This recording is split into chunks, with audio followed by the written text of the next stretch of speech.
హైదరాబాద్లోనే the best gastroenterology hospital Ananya hospital Kukatpally. Appointment కై call చేయండి.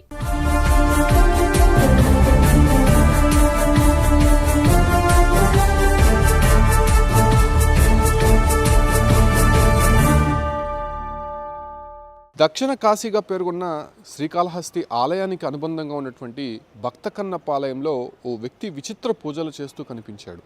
ఇది శివరాత్రి రోజు రాత్రే జరిగింది.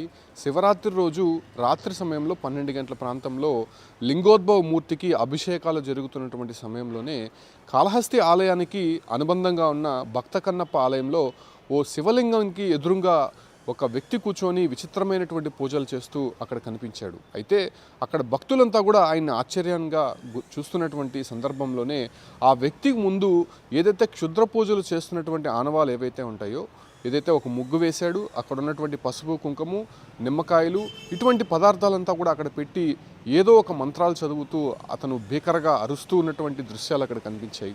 అయితే భక్తులు ఆయన్ని ప్రశ్నించే ప్రయత్నం చేశాడు. అయితే ఆయన ఏమాత్రం పట్టించుకోకుండా ఆ ఒక్క పూజ అయితే కంటిన్యూ చేశారు. ఈ వ్యక్తి తమిళనాడుకు సంబంధించినటువంటి వ్యక్తిగా చెప్తున్నారు. అతనితో పాటు ఒక 3 వ్యక్తులు అక్కడికి వచ్చి ఏదో పూజలు చేస్తున్నాడు అనేటువంటి విషయాన్ని మాత్రం స్పష్టంగా అక్కడ కనిపిస్తోంది. అయితే సరిగ్గా 12 గంటల ప్రాంతంలో అక్కడ ఆ ఒక్క క్షుద్ర పూజలు చేస్తున్నటువంటి ఆనవాళ్ళు కనిపిస్తున్నటువంటి నేపథ్యంలోనే ఆలయ అధికారులు అయితే ఎవరూ ప్రశ్నించలేదు. కానీ అక్కడ ఉన్నటువంటి భక్తులే అతనిపైన ఆగ్రహం వ్యక్తం చేశారు. ఖచ్చితంగా ఇతను క్షుద్ర పూజలు నిర్వహిస్తున్నాడు అనేటువంటి ఆరోపణలు చేయడంతోనే ఆ వ్యక్తి ఒక్కసారిగా అక్కడి నుంచి పారిపోయే ప్రయత్నం చేశాడు.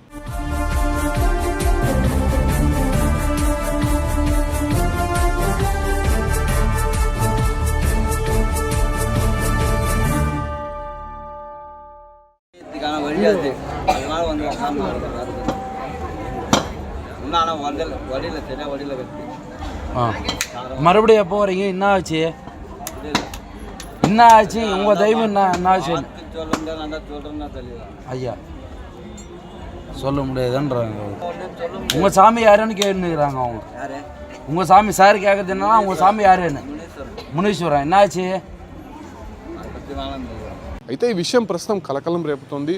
పబ్లిక్గా అది కూడా అత్యంత పవిత్రమైనటువంటి శివరాత్రి రోజున భక్తకన్నప్ప ఆలయంలో ఎక్కువ మంది భక్తులు కూడా అక్కడ జాగారం నిర్వహిస్తున్నారు.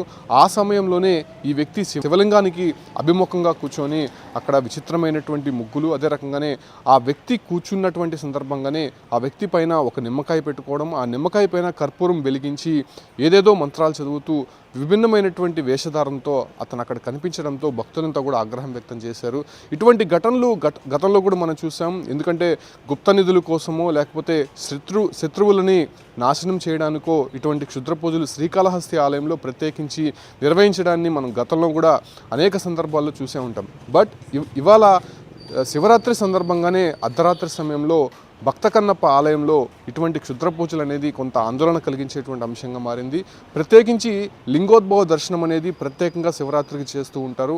అయితే ఈ సమయంలోనే దాదాపు వేలాది మంది భక్తులు శ్రీకాళహస్తికి వస్తూ ఉంటారు. శ్రీకాళహస్తితో పాటు శివుడికి అత్యంత ఏదైతే శిష్యుడైనటువంటి భక్తుడైనటువంటి ఆయన ఆలయంలో కూడా ప్రత్యేకమైనటువంటి పూజలు అభిషేకాలు నిర్వహిస్తుంటారు.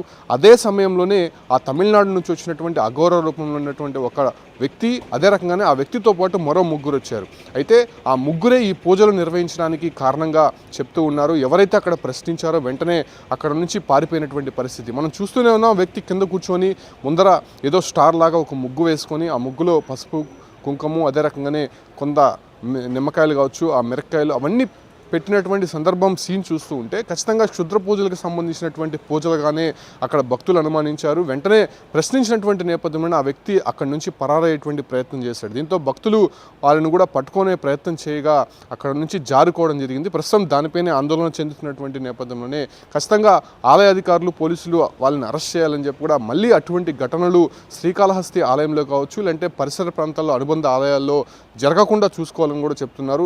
ముఖ్యంగా శివరాత్రి రోజే ఇంత పబ్లిక్గా వాళ్ళు అంత ధైర్యంగా వచ్చి అక్కడ పూజలు నిర్వహిస్తున్నారంటే ఎందుకు అక్కడ సెక్యూరిటీ సిబ్బంది పట్టించుకోవట్లేదు అనేటువంటి విషయాలు కూడా బయటకు వస్తున్నాయి. దీనిపైనే ఎంక్వైరీ చేస్తున్నామని చెప్పి కూడా అటు ఆలయ అధికారులు చెప్తున్నప్పటికీ కూడా ఆ వ్యక్తి ఎవరు, అసలు ఆ పూజలు ఏంటి, అక్కడ చేయాల్సినటువంటి అవసరం ఏంటో నిజంగా కనిపెట్టాల్సినటువంటి అవసరం ఉంది. దీనిపైన ఎంక్వైరీ జరుగుతుందని చెప్పి కూడా ఆలయ అధికారులు మాత్రం స్పష్టం చేస్తున్నారు.